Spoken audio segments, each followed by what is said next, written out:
ഇന്ന് ഞങ്ങൾ കുറച്ച് മൈലാഞ്ചി പൊട്ടിക്കാൻ പോവുകയാണ്. എന്താ വിശേഷം എന്നല്ലേ? കർക്കിടകത്തിലെ ആദ്യത്തെ വെള്ളിയാഴ്ച കുട്ടിക്കാലം തൊട്ടേ ഞങ്ങൾ മൈലാഞ്ചി ഇടാറുണ്ട്. നമ്മുടെ വീട്ടിലില്ലാത്തതുകൊണ്ട് അടുത്തുള്ളൊരു താത്തയുടെ വീട്ടിൽ പോയിട്ടാണ് പൊട്ടിച്ചത്. അമ്മയാണ് മൈലാഞ്ചി അരച്ചു തരുന്ന ആൾ. എല്ലാതും ഒറ്റ ഇലകളായി ഊരിയിട്ട് അമ്മിയൊക്കെ കഴുകി വൃത്തിയാക്കി അമ്മ അരയ്ക്കാൻ തുടങ്ങി. ഇപ്പോൾ ഈ അമ്മിയിൽ മൈലാഞ്ചി അരയ്ക്കുകയോ അല്ലെങ്കിൽ മഞ്ഞൾ അരയ്ക്കുകയൊക്കെ ചെയ്യുന്നത്. പണ്ട് ഞങ്ങൾ അരച്ച് വെച്ചിരുന്നത് ഈ അമ്മിയിലാട്ടോ. സ്കൂളിൽ പഠിക്കുമ്പോൾ ഈ വെള്ളിയാഴ്ച സ്കൂൾ വിട്ട് വരാൻ ഞങ്ങൾക്ക് വലിയ ഇഷ്ടമാണ്.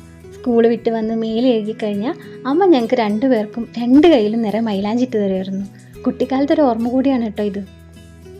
ചിരട്ടിയിൽ ചേമ്പില വെച്ചിട്ട് അതിലേക്കാണ് മൈലാഞ്ചി അരച്ചിടാറ് കേട്ടോ. അരച്ചു തീർന്നപ്പോഴേക്കും അമ്മയുടെ കൈ നല്ല ചുകാന്നായി.